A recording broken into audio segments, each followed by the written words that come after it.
Sejam bem-vindos a mais um episódio do Papo de Paz, um podcast que fala de negócios, de família e de dinheiro. E antes eu quero falar sobre a Consulta Net, que é uma empresa que fornece análise de crédito para pessoa física e jurídica. Para realizar a consulta é algo muito simples, basta você fornecer, os dados do seu cliente como CPF, CNPJ, e ela vai analisar as informações completas do cliente e vai trazer um relatório bem detalhado, como informações de score de crédito, que é uma pontuação que indica o risco de inadimplência do cliente, participação em empresas, no caso do CNPJ, restrições financeiras como cheque sem fundo. Então, é um relatório bem completo. Quer saber mais? É só você apontar o celular para o QR Code que está aparecendo na tela para você conhecer um pouquinho mais sobre a Consulta Net. E agora, vamos para os nossos convidados de hoje. Estamos hoje com duas pessoas aí muito legais, que é o Luiz Closer, e também com a Yasmine. Sejam muito bem-vindos ao podcast Papo de Paz. Chegaram bem de viagem? Vieram de longe, né? Viemos de Sorocaba. Teve um acidente no meio do caminho lá, mas deu tudo certo. Ainda bem que não foi com vocês, pelo menos vocês chegaram bem, né? Sim. Que legal, sejam muito bem-vindos, Sou Gabriel Tched, pode chamar de Paizão, Paizão Investidor. O Vini Teodoro, o Vini Tel. Isso aí, é um prazer ter vocês aqui com a gente. Tenho certeza que vai ser um papo muito enriquecedor. Vários pais aí querendo ter uma renda extra ou até fazer transição de carreira. Legal. E eu tenho certeza que o papo aqui vai agregar muito para essa galera. Show. Inclusive, para quem está assistindo, a princípio a conversa era só com o Luiz, mas a Yasmine veio, a gente gostou bastante da personalidade dela, da experiência, a gente falou, não, ela tem que participar e ela... Fui pega de surpresa aqui. Mas é um bate-papo bem legal, eles são um casal empreendedores, Eles já estão trabalhando juntos no marketing digital há bastante tempo. Eu acho muito legal trazer assim, a questão do casal para falar, porque eles são pais de uma menina muito linda, que é a Bia, Tem 2 aninhos, Que eu acho que é a principal riqueza de vocês Sim. hoje. E esse é o objetivo do Papo de Paz, falar sobre essa parte de família, falar sobre a parte de negócios, falar como que vocês conseguem conciliar essa rotina insana, de serem empreendedores, de serem autônomos e também conseguirem trazer uma qualidade de vida para a família de vocês, para a Bia, que eu acho que hoje é a principal propósito de vida de vocês, Mas agora eu vou deixar vocês falarem um pouquinho, começar pelo Luiz, fala um pouquinho, por que Luiz Closer, de onde surgiu isso, qual que é a sua história, E o que é isso, Closer, digital closer? Vamos por etapas. Explica pra gente, primeiro, o quem que é o isso? Luiz, Quem que é o Luiz? Legal, gente. Eu me chamo Luiz Fernandes, na verdade, Mas meio que virou Luiz Closer por causa da profissão, do Closer aqui no mercado digital. E eu entrei nessa profissão meio sem saber o que era, Eu lancei a minha esposa durante muito tempo, 1 ano aí já no mercado digital, dando cabeçada. Pedi demissão lá do meu CLT em 2020, sem nem saber o que ia fazer. Fui ali passando social media, copywriter, tráfego, fiz de tudo um pouco. E aí eu encontrei ela. E aí eu sabia um pouco de cada coisa. Falei, eu vou lançar. Lançamos algumas pessoas juntos primeiro. Então eu e ela, a gente fez aí um trabalho de bastidores. E aí eu falei pra ela, tu tem uma puta audiência, tu tem uma galera massa que te segue. Vamos lançar alguma coisa sua? Ela, vamos! E aí foi aí que começou a nossa jornada de verdade no mercado digital. Teve uma fase nômade digital também, Teve. Conta aí essa parte aí. A gente começou a lançar os produtos e os meus produtos, e aí a gente resolveu, já que a gente pode trabalhar de qualquer lugar, vamos viajar por aí. A gente começou a viajar no Brasil. E depois a gente falou, vamos para Tailândia, porque Tailândia, não sei, veio na cabeça, a gente resolveu ir para Tailândia. E a gente ficou lá um tempinho. Era para ser uma viagem meio volta ao mundo, mas no meio do caminho a Bia veio e aí meio que mudou um pouquinho os planos, Foi made in Tailândia, Bia. Que legal, que legal. E aí a gente voltou, nesse processo da Tailândia, ela acabou entrando num processo meio de depressão e, cara, eu não tinha quem lançar. Aí eu até arranjei um trabalho de coprodução com um salário fixo. Eu falei, cara, não foi isso que eu entrei no digital, velho. Ficar trabalhando igual louco com um salário fixo. E aí surgiu uma oportunidade de closer, de um expert que eu seguia. Eu falei, cara, que é isso? Joguei no Google, vendedor de produtos de alto valor, fechador de negócios, Falei, pai, eu já vendi as mentorias dela, acho que pode dar certo. Aí eu apliquei para a vaga, tinha umas 25 pessoas candidatadas, eu era a única pessoa que tinha vendido produtos high ticket. Aí eu falei, aí o cara não teve outra ideia e falou, é você mesmo. E aí eu comecei. Aí no primeiro mês fiz 10K em paralelo com a coprodução, que eu estava fazendo coprodução CLT ali que eu tava. Fiz 10K em paralelo. Segundo mês, como closer, fiz 30 mil. Depois, no quarto mês, 41 mil. E aí eu falei, cara, não preciso mais da coprodução. Primeiro mês que eu fiz 10 pau, eu falei, já era. Já larguei a coprodução e virei closer. E aí eu comecei a formar pessoas pro mercado digital. Todo dia algum expert. Cara, você tá aceitando um expert? Você tá pegando trabalho? Você tem a disponibilidade na agenda? Todo dia. Eu falei, cara, não dou conta. Eu tava com 5 experts ao mesmo tempo. Tava trabalhando igual um retardado, 12, 14 horas por dia. Eu falei, preciso ensinar isso para as pessoas. E aí, só que eu não sabia o que eu ia ensinar, né? Falei, o que eu vou ensinar para esse povo, gente? E eu falei, vou ensinar o que eu tô fazendo. Aí começou meus mentorados faturar 10, 15, 20 mil, mentorado faturando 40 mil no mês. E aí validou, né? Validou a metodologia. E aí, nisso, a gente já tá, o quê? Tem 2 anos e meio já com a formação. Já tem 3 anos e alguma coisa que eu sou closer, high ticket. E já vendi produtos aí de 350 mil, 200 mil. Já fui para a África como closer, vender produtos de 50 mil dólares. Já vendi produtos de 1 milhão. Infoprodutos, né? Não é tipo uma casa, não é um carro que você toca, né? É uma coisa que a pessoa não enxerga. Ela tem que enxergar muito valor para comprar. Então, o closer, ele fecha esses negócios, né, de high ticket, mas essa profissão, você acha que é para qualquer pessoa? Tem que ter algum perfil específico, assim, ter um perfil mais digital? Tem que estar inserido nesse mercado? Ou o pai que está assistindo ali, se interessar, ele pode fazer um curso, estudar, mesmo ele ainda estando um pouco fora do digital? Muito boa pergunta. Qualquer pessoa pode se tornar um closer, desde que ela esteja disposta a estudar, né? Existem algumas pessoas que já têm uma habilidade de comunicação, acaba sendo um pouco mais fácil. Mas eu não era closer, eu não era de vendas, eu trabalhava com logística. Eu trabalhei 10 anos da minha vida, 15 anos da minha vida com transporte. Nunca vendi. O máximo que eu vendi foi uns Rinodê lá da vida, lá que eu vendi uns perfumes porta a porta, mas foi por pouquíssimo tempo. Então, o mercado CLT, ele me doutrinou a ser uma pessoa mais analítica, uma pessoa mais dos números. E eu desenvolvi, graças até a convivência também com a Yasmine, que como ela era expert e eu era o coprodutor, só que eu era o coprodutor Severino do digital, então eu fazia tudo. E nessa de eu fazer tudo, eu aprendi a vender. Então, assim, não é para qualquer pessoa, é para uma pessoa que queira aprender ou que esteja disposto, né? Então, se tiver algum pai aí disposto a aprender, segue lá no Instagram, @LuizCloser, que eu trago muito conteúdo. Inclusive, a gente fez um grande investimento agora. A gente está desenvolvendo uma comunidade. A gente investiu R$18 mil para desenvolver uma comunidade que vai atender desde a pessoa que não tem condição de investir até a pessoa que tem a condição de investir nos programas mais caros nossos. Então, para que essa pessoa possa se tornar um profissional e começar do zero, literalmente. E pelo que eu entendi, então, ele pode continuar trabalhando o CLT dele ali em paralelo, começar a estudar, começar a atuar e fazer da mesma forma que você fez. De repente, quando ele começar a ter um resultado bem positivo, ele pode ir lá e dar o pé no CLT e ficar só como closer. Exato. Hoje tem muitos alunos meus que começaram em paralelo. Eles começaram ali faturando 3 mil, 4 mil, tem aluno que já faturou 9 mil trabalhando CLT. Então, ele trabalhava CLT, chegava às 6h30, 7 horas, fazia 3 reuniões por noite. Só que era uma renda de 9 mil, 8 mil a mais do CLT em um mês. Exato. Então, o pessoal tinha um resultado bem legal, né? Sim. E essa pessoa, ela quando ela ganhou mais do que ela ganhava no CLT. Então, ela virou a chave. Aí, ela deu o pé na bunda do CLT e virou closer 100%. Aí, provavelmente, tem muita gente que compra, né, essas mentorias, esses produtos high ticket, que preferem a reunião à noite, né? Geralmente Sim. A galera trabalha aqui à noite, então acaba conciliando a agenda, né? Sim, total. Tem muito nicho, principalmente nicho médico, nicho da estética, nicho odontológico. As pessoas, elas são os autônomos, né? Então, você vai vender, por exemplo, um mentor de dentistas, por exemplo, que ensina outros dentistas a faturarem muita grana. O dentista que vai comprar essa mentoria, ele tá trabalhando o dia inteiro.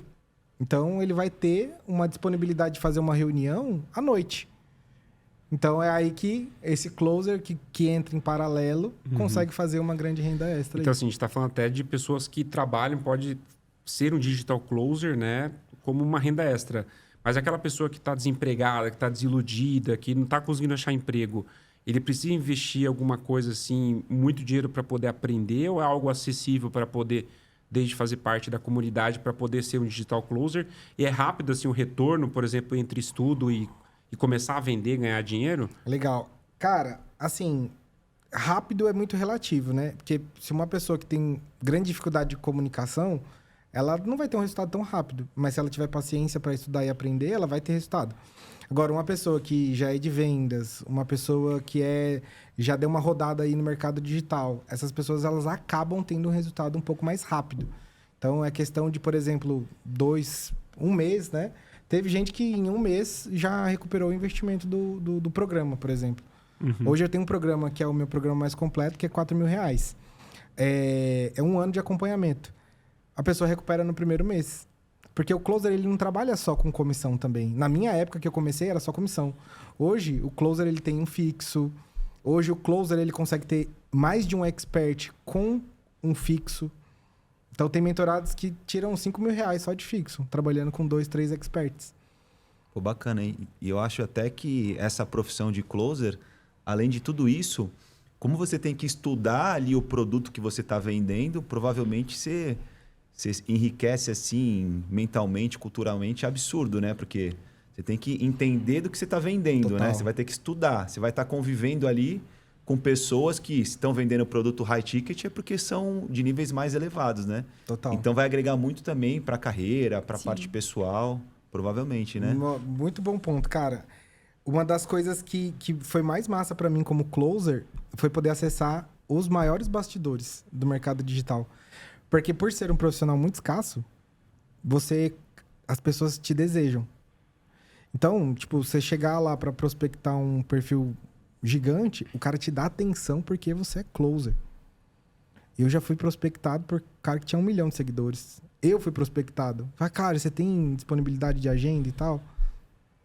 E o que hoje, assim, o mercado ele é carente de closer? Muito. Muito? Muito. Hoje, se a gente for olhar a proporção de experts para closers, né? Os empresários digitais e a quantidade de closers, eu tenho mentorado que tem 3 experts e todo dia surgem vagas na nossa comunidade.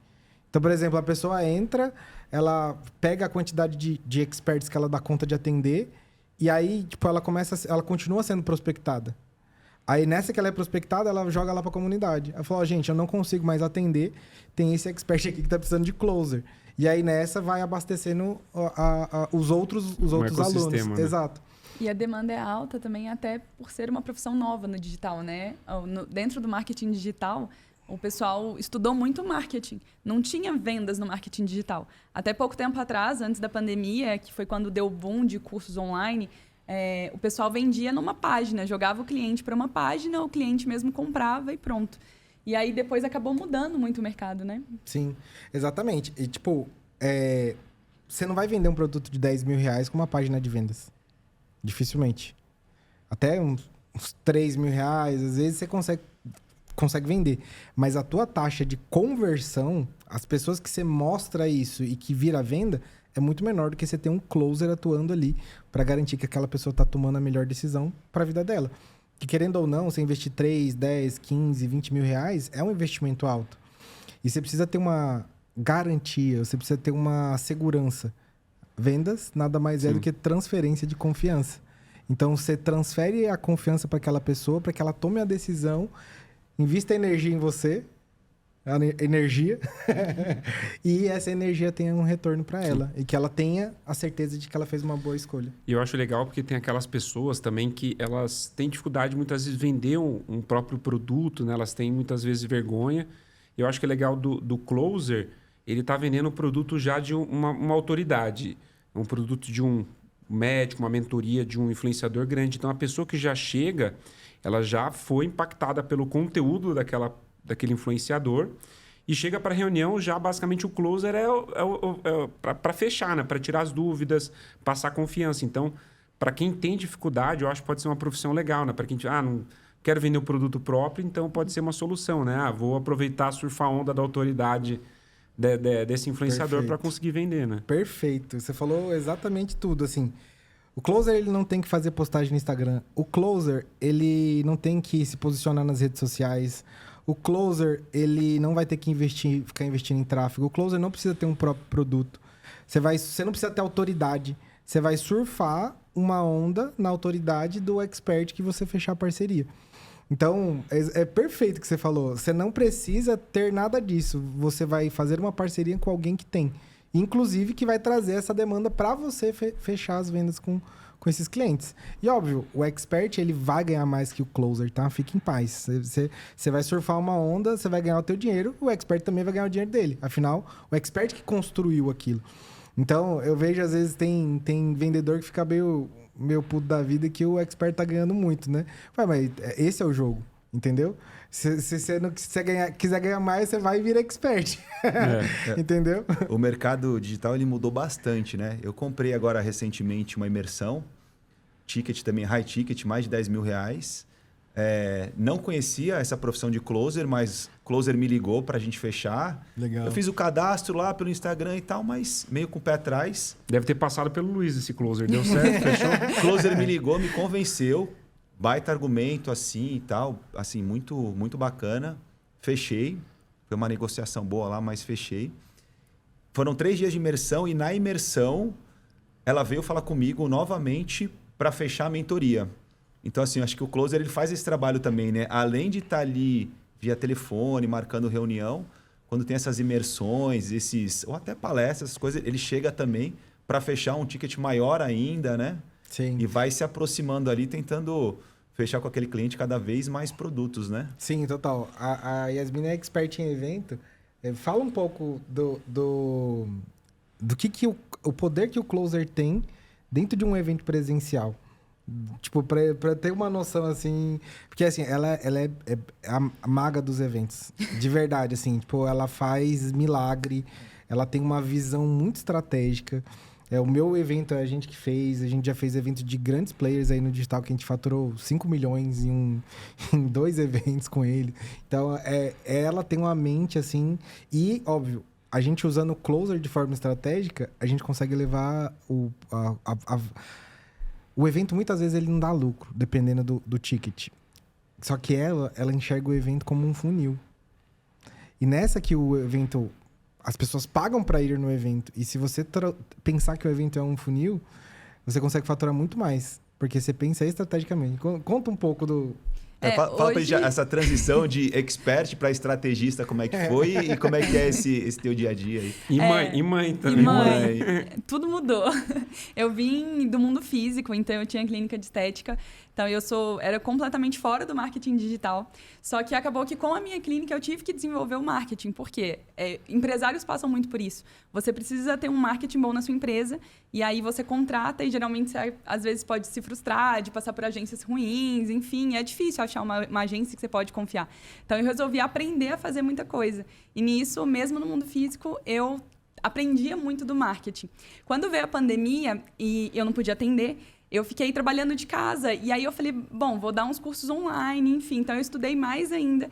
E foi quando a minha chavinha mudou que eu falei, bom, eu quero trabalhar de casa, eu quero ter essa liberdade. Resolvi ser expert. Não, antes disso eu fui lançar, né? A gente foi lançar umas pessoas. E eu, como estrategista, o Luiz me ajudando nisso. E depois ele falou, vamos te lançar. Então, eu fui lançar os meus produtos. Eu tinha mentoria de negócios. Então, eu dava mentoria para negócios não só da área da estética, beleza, mas outras áreas também. E aí, a gente... Tinha até fazendeiro na mentoria dela de negócios. Eu falo muito, né? Eu entendo muito de pessoas, assim, mas não que foi algo que eu desenvolvi, acho que muito pela observação e muito de aprendendo mesmo os comportamentos. Então, quando você entende de pessoas, você entende de negócios, né? Então, eu dava mentorias. E aí, quando a gente estava na Tailândia, eu engravidei da Bia. E aí, mudou muito o rumo da nossa vida, assim. Porque quando eu engravidei, eu entrei em depressão. E aí, eu, como expert, eu não queria aparecer.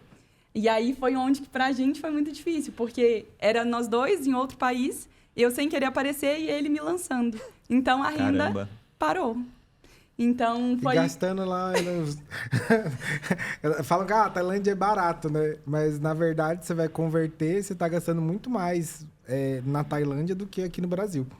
Pode continuar. Total. E a gente ainda tinha uma viagem para Dubai depois da Tailândia. A gente já tinha passagem comprada, hotel, tudo. E aí eu falei, nossa, ainda vou ter que ir para Dubai. E realmente eu não queria, assim. E aí foi nisso que foi a transição do Luiz também para ele virar closer. Então ele saiu da coprodução para virar closer. E eu fui para os bastidores, assim. Então no tempo que eu fiquei parada da gravidez, eu meio que desconectei de tudo, então não era nem bastidor, nem expert. E aí, quando a Bia nasceu, eu falo que muitas mulheres têm a depressão pós-parto, né? A minha foi na gravidez. Quando ela nasceu, algo dentro de mim mudou, que, assim, eu já queria voltar. Falei, não, quero voltar a trabalhar, quero voltar a fazer as coisas.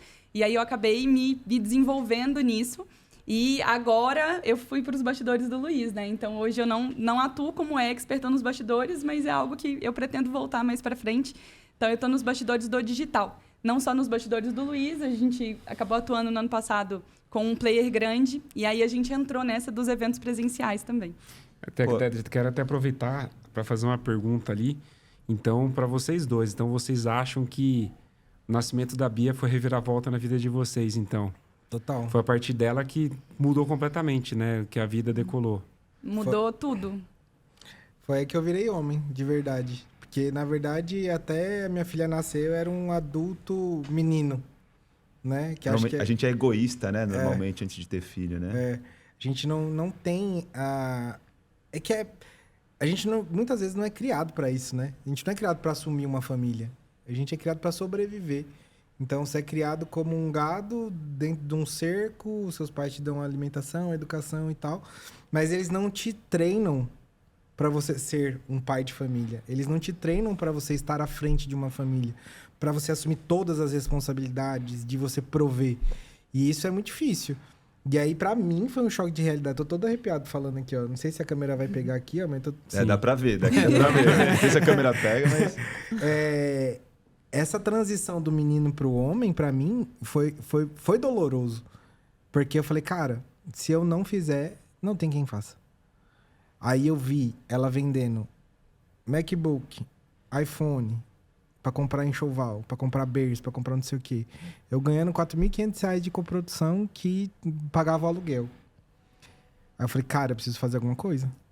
E o Closer, ele surgiu... O Closer... O nascimento da Bia e o Closer foi o maior ponto de inflexão da minha vida, assim.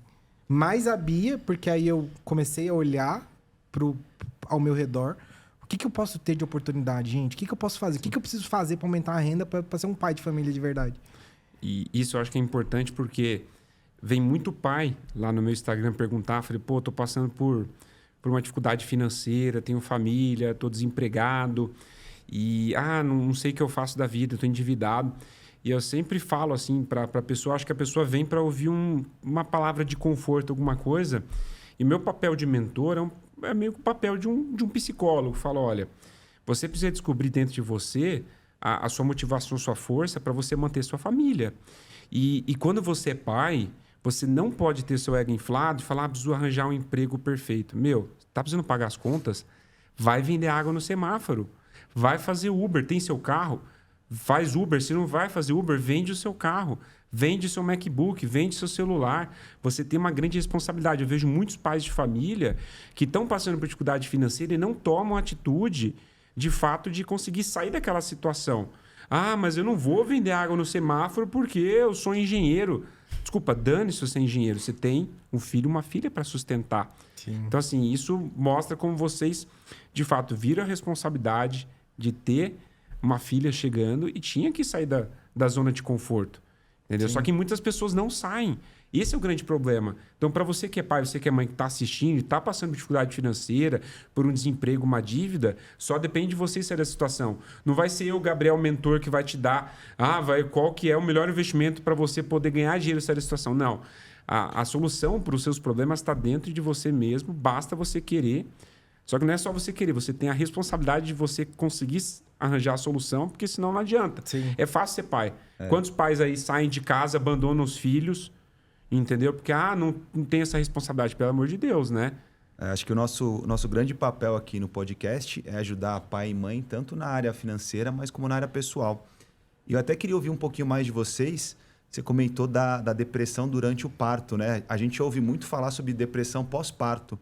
Mas, assim, que dica que vocês dão, tanto a mãe que passou por isso, como o pai que estava ali no dia a dia, para um pai e para uma mãe que estão passando por esse mesmo problema, poderem superar isso ou, de repente, dar uma amenizada, né?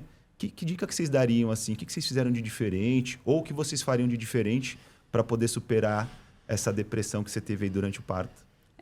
Para mim foi bem difícil, assim, mas foi... eu falo que Deus é perfeito em tudo que Ele faz, né? Então, assim, até nisso a gente tirou lições valiosíssimas. Quando eu aparecia, querendo ou não, a fonte de renda maior vinha de mim, né? Eu, como expert, a fonte maior de renda vinha de mim. E eu acho que isso acontece com muitas mulheres, porque a gente cresce ouvindo que a gente não precisa depender do homem. Então, as mulheres hoje são empoderadas, trabalham, fazem tudo. E a gente teve que passar por essa inversão de papéis. E eu acho que foi justamente nesse momento que a gente não teve opção. Talvez demoraria muito para a gente inverter esses papéis se não fosse nessa situação. Porque quando eu não conseguia trabalhar e eu fiquei a gravidez inteira sem fazer absolutamente nada, ele teve que tomar essa atitude, essa posição do homem da casa. E quando depois eu voltei, eu tive que entender que o meu papel não era esse de prover, né? O meu papel era de dar suporte para que ele conseguisse prover. E hoje, não que a mulher não tem que trabalhar, eu trabalho e amo trabalhar. Mas eu acho que isso é um ponto que, se fosse, assim, para dar uma dica, eu acho que o que mudou na nossa vida, no nosso relacionamento, na nossa família, foi justamente fazer essa inversão desses papéis, da mulher entender o papel dela e do homem entender o papel dele de prover. Porque ele só conseguiu assumir o papel dele de prover dentro de casa quando eu dei um passo para trás e falei, bom, eu preciso que você assuma isso, sabe? A necessidade move as pessoas, né? Não, infelizmente não a maioria das pessoas. Tem muita gente que não acorda para a vida. Tá vivendo aí, até comentei ontem, né? Até fiz um corte que infelizmente as pessoas, né? Eu sempre, até às vezes eu pergunto em algumas conversas, assim, poxa, muita gente tem medo de morrer, né? Uhum. Acho que muita gente tem medo de morrer, né? Pelo simples fato de ficar longe do que a gente quer, né? Longe da nossa família, dos nossos filhos. Mas será que a gente também não tem medo de viver? Porque olha quantas coisas que a gente negligencia na nossa vida. Desde questão de saúde, de tempo, de hábitos ruins. E a gente não olha para amanhã, né? A gente fala, amanhã eu faço. Depois de amanhã eu faço. E a gente não sabe que a vida é curta. Eu, todo dia que eu acordo, eu agradeço a Deus por ter acordado, de estar ao lado da minha família, da minha filha. E aí, a partir do momento quando você agradece de manhã, parece que todos os outros problemas são mínimos. Uhum. Assim, pô, já acordei vivo. Tem aquela questão, se você ganhasse 10 milhões de reais, seria algo bacana na vida? Com certeza. Mas e se você ganhasse 10 milhões de reais e soubesse que no dia seguinte você não ia acordar? Valeria a pena?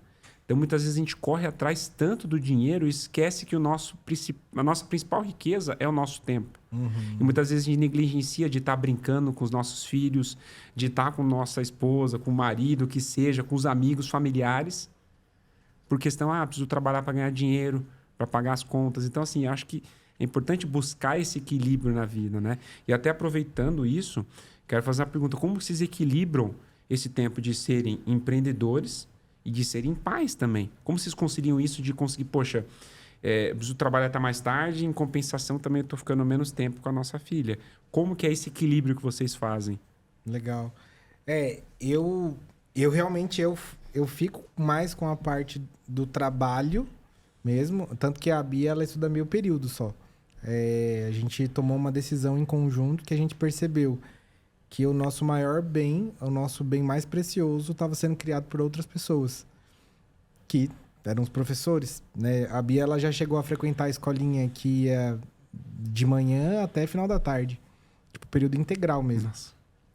E aí, isso teve um mentor de vida mesmo, assim. O JC, ele falou pra mim assim, você tem uma Ferrari, você tem um Gol e você tem um Fusca. A Ferrari tá na mão de outra pessoa. Aí eu falei, como assim? O teu bem mais precioso é tua filha.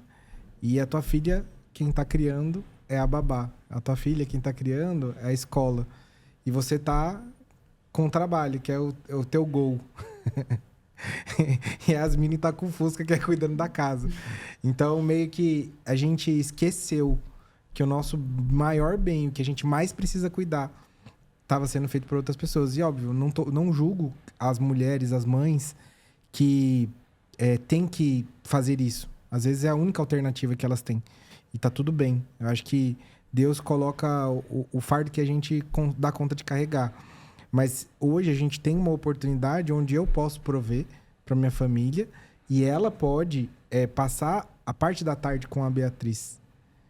E eu fico focado no trabalho. Mas aí tem a vantagem de você ser closer. Porque entre, às vezes, uma reunião e outra, eu vou lá, dou um beijo nela, eu almoço com ela todos os dias, tomo café com ela todos os dias. Então, os meus momentos de qualidade com a minha filha, mesmo que não sejam vários no dia, eu tenho bons momentos com ela. Às vezes eu tomo um no-show de um cliente.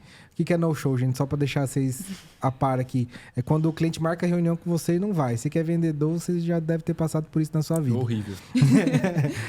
Só que eu faço disso um prazer. Aí eu vou lá para minha sala, brinco com a minha filha, fico com ela um pouquinho, saio um pouquinho antes, me preparo para a próxima reunião e toco a vida. Entendeu? Uhum. Então, a vantagem do home office também, isso ajuda bastante. E eu acabei misturando um monte de assunto aqui. Até vou aproveitar esse timing. Você falou, não julgo as pessoas que babá. Eu vou ser polêmico, eu vou julgar sim. Cara, uma das coisas que me deixa muito, muito puto da vida, quando eu viajo com a minha esposa, que a gente viaja, eu, minha esposa, minha filha, às vezes vai meus sogros também, quando a gente vai de férias viajar para um hotel all inclusive, a gente vai viajar. Cara, a gente fica tão bravo que a gente vê aquelas famílias ricas que tá com os filhos e a babá. E a babá o dia inteiro cuidando da criança e os pais tomando sol, tomando drink. Poxa, aquele momento que você pode estar com a sua filha brincando na piscina, na praia, praticando um esporte. É um momento, você vai viajar, você ficou o ano inteiro trabalhando, a criança o ano inteiro sendo cuidado pela escola e pela babá. E aí, quando você tem um momento ali que você vai passar uma semana, 10 dias com seus filhos, a pessoa leva a babá. Mas, poxa, do filho. É o pai e a mãe. Qual que é a dificuldade de um pai e uma mãe cuidar da criança junto? Tem que levar uma babá? Então, assim, até responde nos comentários aí que vai gerar corte isso. Se você concorda de levar a babá pra viagem, você acha que é uma atitude de verdade de pai e mãe. Vai falar, eu sou rico, eu posso pagar, dane-se. Você acha que é uma atitude de pai e mãe de verdade levar a babá pra uma viagem? Pelo amor de Deus, né? Então você é o policial bom, ele é o policial mau. Não, você leva a babá? Eu não levo a babá porque... Vai ser cancelado. Eu não levo a babá, mas eu viajo sozinho com minha esposa todo ano. Né? E é diferente. Será que esse casal que tá levando a babá, ele não tá viajando... Ao invés de fazer uma viagem sozinha de casal, eles quiseram levar a família e, de repente, ter um pouco mais de tranquilidade, deixar a babá cuidando. Tá passando então, pano, a gente não pode generalizar. Você tá passando pano. Eu acho que é pior, assim. Porque eu acho que, sim, é importante o casal ter o tempo longe dos filhos, no sentido de, tirar um dia. A gente tinha isso, né? A gente até precisa voltar. A noite do casal. Então, intencionalmente, porque se deixar acontecer, nunca tem agenda, mas certo, intencionalmente, marcar um dia na semana para ter o momento do casal. Mas eu acho que quando viaja, por exemplo, e tá com os filhos, eu acho que para os filhos ver que os pais estão ali, que não estão dando atenção, é pior do que se eles não tivessem levado para a viagem, talvez. E assim, ponto de vista interessante. Viu? Você tentou passar pano. Uma coisa que eu até falei essa semana, que eu percebi e muitos pais talvez ainda não perceberam isso, que os filhos, eles precisam da sua presença e não do que o seu dinheiro, o seu trabalho pode proporcionar. Sim. Então, muitos pais estão trabalhando muito, se perdendo nisso, vou colocar na melhor escola, vou dar tudo que eu não tive e esquecendo do mais importante, que é a presença, né? Muitas vezes tem muito pai que compensa, né, a ausência com presentes caros. Só que ele não sabe que muitas vezes levar o seu filho no ombro, jogar o seu filho para cima, brincar de correr, pega-pega, desenhar com o seu filho, com a sua filha, é muito mais prazeroso, é um presente muito mais caro do que você comprar um PlayStation novo, comprar uma boneca que anda. Então, assim, acho que tá faltando um pouco de bom senso, né, das pessoas. Eu vou além. E aí eu acho que eu vou um pouco mais profundo nisso, que quando você aprende a vender, você aprende a não julgar. Que às vezes aquele cara que não aparenta não ter dinheiro, às vezes ele só não sabe se vestir, né? E às vezes ele tem um dinheirinho guardado dele lá, né? O pai, que talvez, ou a mãe que leve a babá para cuidar, talvez o máximo que ela teve de amor, ou o que ela sabe de amor, o nível de consciência que essa pessoa tem é muito baixo. Então, às vezes ela não enxerga que aquilo é um ato de amor. Às vezes ela enxerga que levar a babá é um ato de amor, para ter atenção. Então, eu vou muito na parte do que foi construído na história daquela pessoa para ela ter aquela ação. Então, talvez aquilo para ela é um ato de amor. Ninguém ama se nunca foi amado. Então, às vezes, ela acha que está fazendo algo incrível. E, na verdade, ela nunca teve isso. Então, eu acho que é muito mais profundo, sabe? Vai muito mais na raiz do que um simples bom senso. Acho que vai muito da experiência de vida daquela pessoa, vai do que ela recebeu, do que ela recebeu lá atrás, antes dos 7 anos de idade. O que foi implantado na mente daquela pessoa? O que ela sabe sobre amar? Então, quando eu olho, eu sinto pena. Porque o maior momento de amor que você pode dar pro seu filho é você estando ali realmente presente com ele. Então, às vezes, ela não sabe que aquilo é único, que aquilo vai acabar, que daqui a pouco não vai ter mais esse passeio, que daqui a pouco você não vai mais carregar ela no colo, que daqui a pouco você tá trabalhando tanto que você nem viu ela crescer, você só vê... Eu vejo muitos pais passando por isso, que vê o filho crescendo na horizontal. E a gente... Dormindo. E a gente tem que aproveitar muito essa fase, principalmente da infância, porque nós somos os ídolos deles, mas só até uns 9, 10 anos de idade. Então a gente tem que aproveitar, se aproximar, dormir junto quando der também, que é gostoso, dar carinho. Sim. O que vocês dormem junto com ela? Ou quer dizer, elas dormem com vocês ou não? A Bia, né? Fala aí. A gente não deixa ela dormindo na cama, mas a gente coloca ela para dormir todas as noites, e aí ou eu ou o Luiz, então toda noite a gente deita com ela, deita na caminha dela e fica ali até ela dormir. Aí ela dorme, a gente vai de fininho e vai pro nosso quarto. Aqui em casa é a mesma coisa. A Rebeca, ela dormia por exemplo, a gente colocava a caminha dela do lado e muitas vezes à noite ela vinha, né, dormir no meio. E aí isso foi durante 4 anos, né? E aí a gente até começamos a perceber que a gente estava carente da presença dela quando ela ia pra caminha. Só que, poxa, não dá 3 pessoas. Ela começou a crescer, né? Espaçosa. Aí eu acordava com a perna dela no meu pescoço, entendeu? A mão dela na cara da minha esposa. Os filhos são folgados dormindo, né? Sim. E aí o que a gente começou a fazer, né? Aí a gente, no final do ano passado, no começo desse ano, a gente começou a decorar o quarto para ela participar disso, o quartinho dela.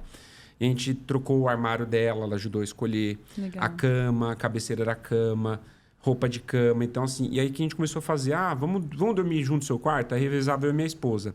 Aí que a gente trazia também para ela, aí trazia a priminha dela, que é da mesma idade, começou a dormir também na cama de baixo, lá de cima.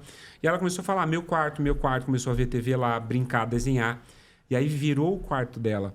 E aí quando ela começou a falar, papai e mamãe, não quero dormir mais com vocês, quero dormir no meu quarto. Só que eu não quero dormir sozinha. Aí começamos a revezar. Aí dorme, deixa ela... Aí a gente vai pro quarto, fica com a porta aberta, morrendo de medo, né? Primeira noite, né? Dava um berro, um grito, já saia correndo, já que tá acontecendo. Aí hoje em dia ela tá dormindo sozinha. Então, assim, demorou esse processo até pros pais desmamarem também da criança, Sim. né? Acho que talvez é mais difícil pros pais do que pra criança. A gente já fez esse processo desde pequenininha, né? Então, acho que os primeiros 2 meses, talvez, ela ficou no bercinho no nosso quarto, depois a gente já colocava ela no berço dela e era muito exaustivo, porque a Bia foi uma criança que ela foi dormir uma noite inteira com 1 ano de idade. ela acordava, às vezes, 10 vezes em uma noite. Então, assim, era muito exaustivo de você ter que levantar, ir no quarto, pegar a criança, voltar, depois colocar de novo e ficar indo e voltando.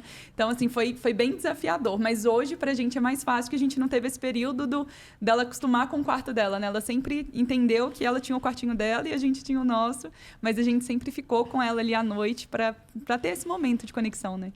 Lá em casa também, a vida inteira, eles dormiram separados, né? Mas agora, minha esposa, ela é comissária de bordo. Então, quando ela viaja, fica às vezes 2, 3 dias fora.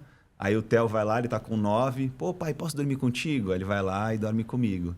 Mas dormiu fora também. E foi até bacana você falar disso, dela acordar várias vezes à noite. Eu passei por um perrengue, assim, com o Theo, muito grande, de acordar várias vezes. Teve uma noite que a gente contou, a gente acordou, acho que...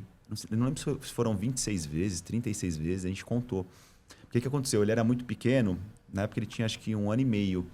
E ele tinha um probleminha na perna, parecia um alicate, assim, sabe? A perna dele era bem torta. Dava até agonia, assim, as pessoas ficavam olhando na rua, era bem tortinha mesmo. Aí ele teve que usar uma órtese, que era uma botinha que vinha da virilha até o pé. E a gente tinha que esperar ele dormir, ele pegar no sono, para ir lá colocar aquela botinha nele, né, nas 2 pernas, e ele tinha que dormir reto, de barriga para cima reto, com as pernas paralisadas. E aquilo incomoda, né? Porque você vai girando um parafuso que vai... Deixando reto, Deixando reto. Então, imagina, esperava ele dormir, ia lá, pum, colocava. Aí a gente voltava pro quarto para dormir, dava, sei lá, uns 10, 20 minutos, ele acordava chorando. Aí a gente ia lá, tirava. Aí esperava ele dormir e colocava de novo. E a gente tinha que fazer isso porque, assim, ele precisava ficar bom. Dele, exatamente, ia impactar a vida dele. E a gente, assim, foi super forte. Tipo, noites da gente acordar, sei lá, 36 vezes que eu comentei, de chorar e tal. Mas a gente falou, não, vamos continuar firme, porque precisa corrigir esse problema. E ele usou essa órtese, acho que aproximadamente 1 ano. Deu super certo. Hoje você olha para ele, a perna dele é reta, perfeita. É atleta, judoca, joga futebol. Menino é atleta, é campeão paulista de judô, inclusive. Mas, assim, foi um perrengue pesado. Foi bem difícil. E assim, não é, como eu digo, não é todo pai que faz isso, não é toda mãe que faz isso. Então, meus parabéns, cara. Verdade. Obrigado. Tem muita gente que não faz, cara. Sério, eu tô falando sério. Tem muita gente que não faz. Prefere dormir, né? Infelizmente, tem muito pai, tem muita mãe que pode estar ouvindo, tô nem aí, que não nasceu preparado para ser pai e mãe. Eu não sou um pai perfeito e assim, toda hora eu tento evoluir, eu tento observar, mas, cara, tem muita gente que é egoísta ainda. A gente fala, a gente era egoísta quando era solteiro, né? Quando não tinha filhos. E depois que nasce, a gente começa a pensar mais, né, no filho. Eu penso sempre na minha filha, né, em primeiro lugar, só que tem muita gente que ainda que é egoísta e continua sendo, entendeu? Eu acho que você falou, né, dessa questão de não ser preparado. Eu acho que ninguém foi preparado para ser pai e mãe.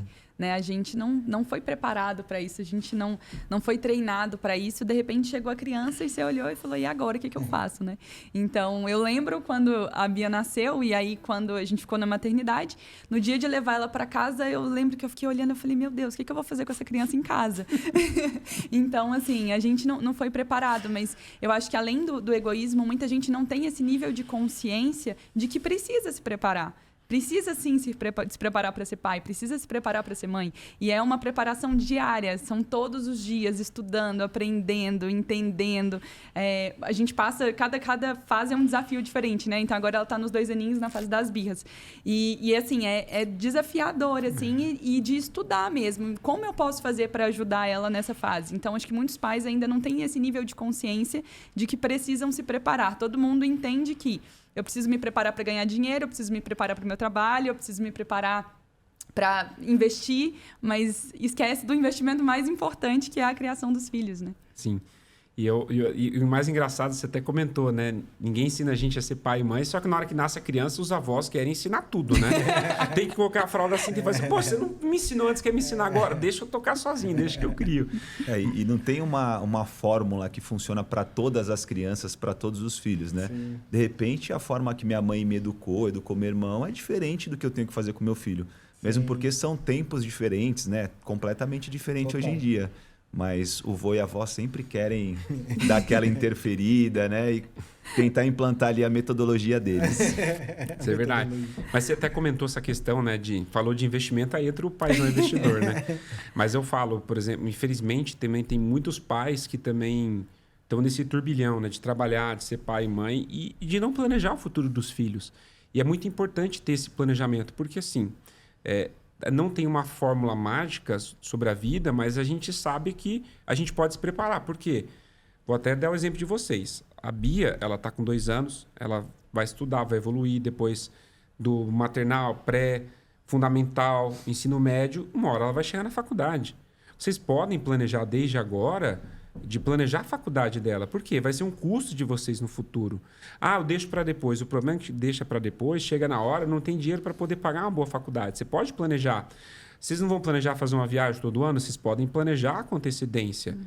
E aí o que acontece? Por exemplo, são autônomos. Para quem é autônomo, CLT, vocês estão numa fase de construção do patrimônio de vocês. Então, assim, hoje a renda de vocês é 100% ativa. Se um de vocês não conseguir trabalhar ou os dois, não consegue manter o padrão de vida. Então, poxa, que soluções que eu posso, né, ajudar nesse processo? Às vezes é bom, importante, não sei se vocês têm, mas é importante todo pai e mãe ter um bom seguro de vida. Por quê? O seguro de vida é uma ferramenta de você terceirizar a responsabilidade de uma seguradora. Então, você paga lá 200, 300, 400 reais por mês num bom seguro. Caso você vier a faltar, você deixa para o seu cônjuge ali uma cobertura de 1 milhão ali e tudo mais, que você sabe vai ajudar a custear o padrão de vida e manutenção, né, do poder de compra ali, do futuro da sua filha. Sim. Ah, tive um acidente, fiquei numa cadeira de rodas. Poxa, eu não vou jogar a tua responsabilidade do meu cônjuge. Com aquela cobertura, eu consigo empreender, consigo, às vezes, deixar o dinheiro parado no banco, rendendo, vai ajudar a pagar o tratamento. Ou, às vezes, pior, eu já tive amigo meu que descobriu câncer maligno e, assim, recebeu uma cobertura da seguradora que ajudou a custear a cirurgia. Tinha plano de saúde, mas, mesmo assim, ele queria contratar um melhor oncologista para tratar o câncer dele. Então, assim, tem coisas que é muito importante o pai e a mamãe entender dentro do planejamento, que não é só ganhar dinheiro e pagar as contas. Você tem que várias etapas. Eu falo até dentro da minha metodologia que são 3 pilares financeiros que é muito importante qualquer pai e mãe seguirem, que é o pilar da segurança, estabilidade e conforto financeiro. Só que durante a vida financeira as pessoas vão evoluindo, ganhando cada vez mais dinheiro. Qual desses pilares vocês acham que elas focam mais? Na segurança, na estabilidade ou no conforto? No conforto. Que é viajar, que é trocar por um carro de luxo, que é sair para restaurante e não constrói uma reserva financeira, não tem a reserva de emergência, não planeja o futuro. Então, o pilar da segurança e estabilidade não está formado. E aí, quando tem uma dor de barriga, o que acontece? Tem que vender patrimônio, vender casa, vender carro para poder pagar algum imprevisto. Então, tem algumas etapas que você tem que cumprir antes de você focar no conforto financeiro.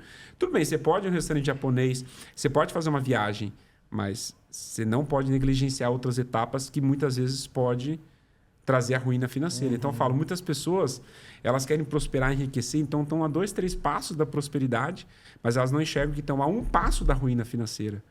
Então, assim, para quem é pai e mãe, tem que ter muito essa responsabilidade. Não adianta só ganhar bem. Ah, tô ganhando 30, 40 mil reais. Tá guardando quanto? Nada. Então, tá errado. Eu acho que esse é um dos maiores traumas de todas as pessoas que desejam empreender em suas vidas. Ter tido pais que quebraram. Ter tido pais que passaram por alguma queda. E aí, essa pessoa ela fica tão traumatizada que ela toma uma decisão pro resto da vida de trabalhar para os outros, de construir o sonho dos outros e receber ali o alpistezinho ali para ficar dentro da gaiola, entendeu? Às vezes até um pouco da criação, né? Meu pai e minha mãe era professora, né, concursada. O meu pai trabalhava em banco, depois decidiu empreender, quebrou. Aí fez concurso também, foi trabalhar na prefeitura. Os dois com um salário baixíssimo, mas com estabilidade financeira. Qual que era o sonho dos meus pais? Pô, meus filhos têm que ser concursado. Concursado. O que aconteceu? Fiz concurso. Fui trabalhar na Caixa, tô lá já há 18 anos. Hoje eu tô num cargo de liderança assim bem expressivo, mas para eu conseguir desbloquear um pouco e começar a empreender, demorou muito. Depois de anos, eu fui empreender, eu tô há 18 anos já trabalhando na Caixa, faço 19 esse ano. Caramba. Eu comecei a empreender agora em 2020, na pandemia, quando eu abri uma franquia de açaí lá num shopping em Santos. Depois eu entrei de sócio numa academia de CrossFit.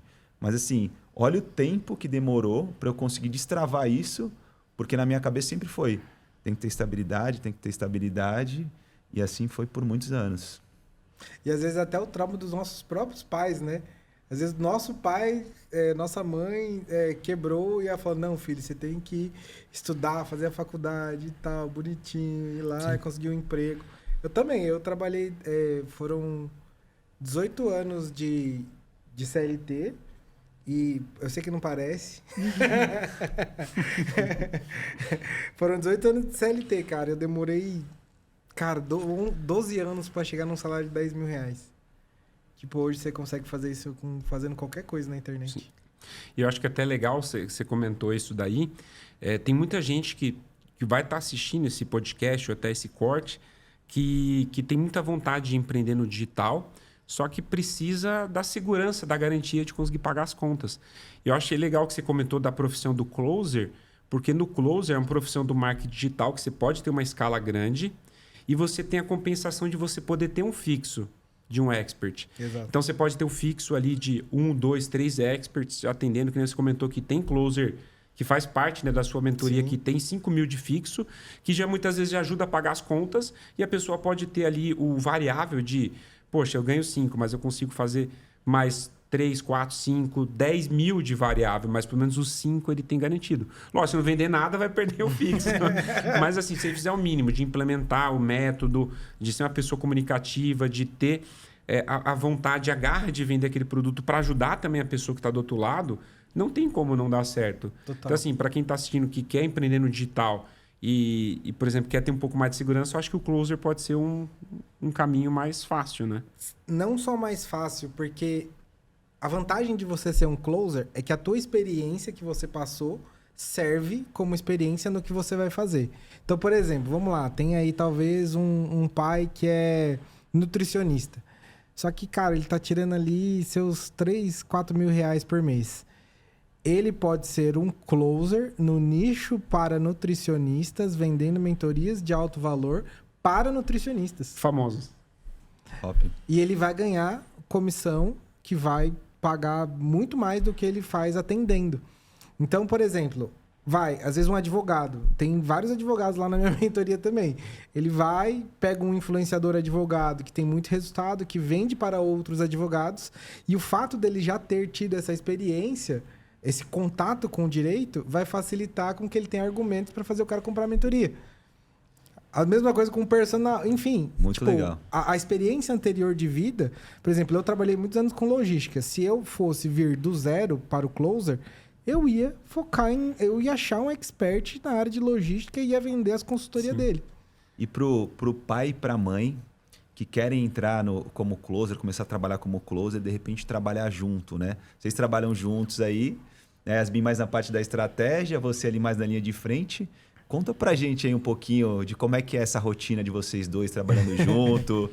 Se o Luiz, ele escuta muito, se não escuta, se dá muita briga ou não. Escutar. Se dá muita briga. Entraram em um assunto delicado aqui. Vamos lá, trabalhar juntos. A gente... Eu dou graças a Deus que a minha esposa ela é muito sábia. E ela foi tirando o pé da virilidade e colocando o pé em ser mais feminina. E deixar eu assumir. Mesmo às vezes eu estando errado, às vezes ela aceita para eu ter o meu lugar de homem. Porque, cara, vou falar pra você, mulher, você tem que ser sábia para um caramba para você saber que teu marido tá errado e você não confrontar ele, mas de uma forma sábia mostrar o caminho, sabe? Então, e nisso, a Yasmin, ela é muito sábia. Ela não me confronta diretamente. Às vezes a gente tem uns arranca-rabo e tal, porque, né, é normal. E eu, como homem, ela me eleva.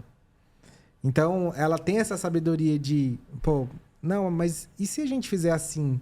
Ela não tá falando, não, você tá fazendo errado, tá uma bosta. Não, ela fala, e talvez se a gente fizer assim, o que você acha? É verdade, né? Muito bem, gostei da tua Ela consegue te convencer, né? Exato. Na verdade, aí tá o maior segredo, acho que, do casamento, de trabalhar juntos, enfim. É você saber que você sabe, às vezes, mais do que o seu marido, mas você deixar ele induzi-lo a ter a ideia que você quer que ele tenha e depois ainda dar parabéns pela ideia genial que ele teve. Que foi sua.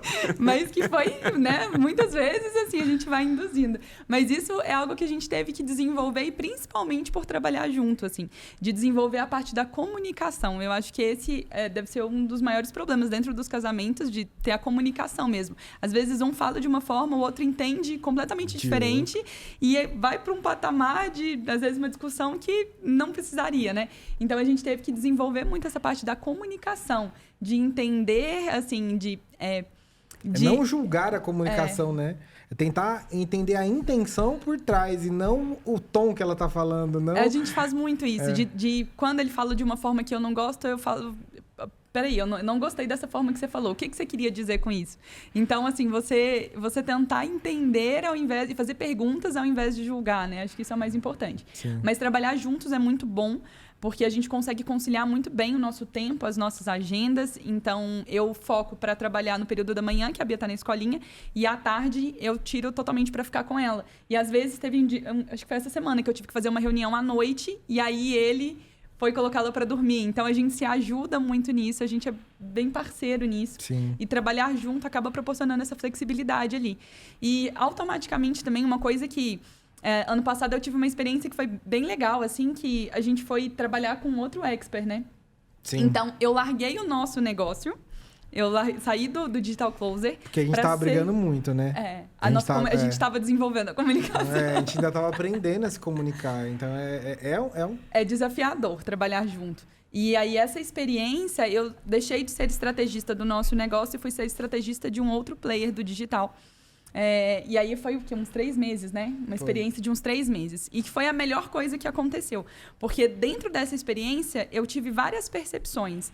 Uma, eu validei o meu valor como profissional. Porque, às vezes, dentro de casa, assim, de gerar resultado, às vezes eu olhava e falava, bom, acho que eu não gero tanto resultado assim. Eu duvidava da minha capacidade. E aí, quando eu saí e fui trabalhar com outro expert, e eu consegui gerar muito resultado para ele... foi muito bom que eu me validei. De outra forma, foi bom também para o Luiz entender o meu papel dentro do negócio. Porque antes era tudo muito misturado, né? O papel de esposa, de estrategista, de profissional. Então, era tudo muito misturado. Então, quando eu saí, que eu fui trabalhar com esse outro expert, acho que ele também deve ter olhado e falado, bom, não, acho que ela sabe do que ela está fazendo. E acabou impactando muito no nosso negócio. Então, quando eu saí, acho que o faturamento, assim, despencou, quase sei lá. Pela metade. Quase pela metade, pelo fato de eu ter saído. E aí eu tive outra percepção. Eu falei, bom, eu tô aqui usando o meu conhecimento, usando o meu tempo para construir um negócio de uma outra pessoa, sendo que eu poderia estar construindo um negócio que é nosso, da nossa casa, da nossa família. Então, aí eu voltei a trabalhar no Digital Closer e a gente melhorou muito a nossa comunicação a partir disso. De eu entender o meu valor como profissional, dele entender o meu valor como profissional e eu respeitar também o trabalho dele, né? Então, foi muito bom. Aí, pessoal, uma palavra, então, que eles falaram aqui, acho que várias vezes, que define muito uma relação, que ajuda muito numa relação, tanto profissional como pessoal, é comunicação. Se você tem uma comunicação assertiva, você tem a certeza absoluta que a outra pessoa entendeu o que você quis falar, né? E que você entendeu também o que a outra pessoa quis falar, acho que já é meio caminho andado. Então, comunicação é o grande segredo. E eu tem uma pergunta que eu costumo fazer, que eu acho bem relevante, para vocês, né? Aí, se vocês quiserem cada um dar uma resposta. Sempre faz no final, né? No maior sonho de vocês, assim, pensando no futuro da Bia, o que vocês esperam? Como é que vocês enxergam o futuro? Como é que vocês desejam esse futuro para ela? Quer responder? Quando você vai pensando? Eu estava pensando isso esses dias, na verdade. E eu estava pensando, tentando imaginar a Bia no futuro e o que eu quero para ela. E eu cheguei a uma conclusão que eu comecei os pensamentos pensando o que eu imagino que ela seria como profissional, onde ela estaria morando, enfim.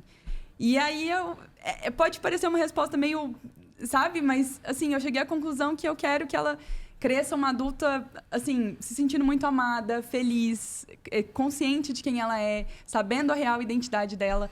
Porque nessa geração, eu acho que isso é o que vai fazer toda a diferença para as crianças. Eu acho que a gente está vivendo uma geração que as crianças estão mais perdidas justamente pela ausência dos pais. E eu pensei, eu falei, eu quero que elas cresça se sentindo muito amada e sabendo quem ela é. E aí, o que ela vai fazer de profissão, ou onde ela vai morar, ou enfim, aí isso vai ser uma escolha dela e a gente vai estar ali para apoiar. E que ela tenha uma família, eu acho que também isso é uma coisa que eu quero muito, que ela entenda esse papel dela na família que ela vai construir quando ela for mais velha. É treinar mesmo, né, pro futuro. É uma pergunta muito boa, cara. Eu acho que talvez eu nunca tenha pensado tão longe assim sobre ela. Olha que doido isso. A gente às vezes tá tão vivendo... É que eu tenho um hábito de viver mais o agora, né? E acho que isso é até uma questão de crenças que foram instaladas em mim, né? Tipo, eu vim de um ambiente de muita escassez, né? Então, eu vivia o botar comida no prato. Então, mas é muito doido. Mas eu não tenho uma resposta para dar, mas foi muito bom, porque isso vai me fazer refletir bastante sobre essa pergunta. Obrigado por... Gera Você quer que ela seja uma digital closer de sucesso, né? Não, eu tenho a sensação que ela vai vir, ela vai ser uma líder. Sim. Isso eu tenho certeza absoluta. Sim. Pela característica dela, pela comunicação dela. Ela não é porque é nossa filha, não, mas ela tem uma inteligência muito fora do normal. E ela já recebeu uma profecia, né?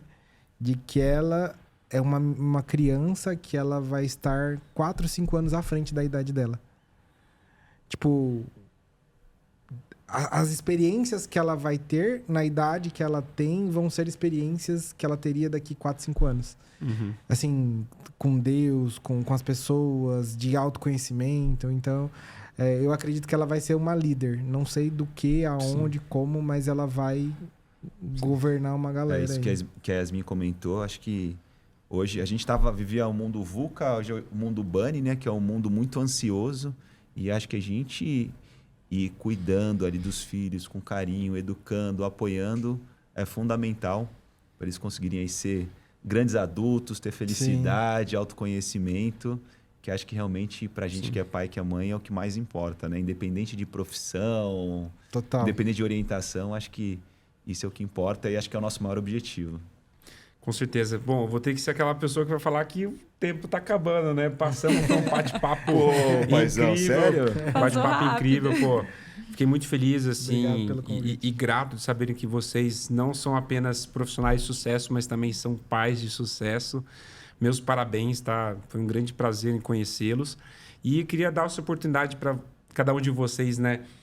Mandar uma mensagem para aquela câmera de vocês ali, né, deixando suas redes sociais, fazendo um convite para as pessoas que estão assistindo o podcast, acompanhar vocês de perto para saberem que, né, continuarem acompanhando que como pessoas boas vocês são e como vocês podem ajudar com o conhecimento de vocês, que seja elas evoluírem nas profissões ou como pessoas também. Legal.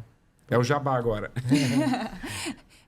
O meu Instagram é @YasmineFerreira. Eu estava um pouquinho off, agora estou voltando ali, compartilhando minha rotina, a questão de maternidade, de trabalho.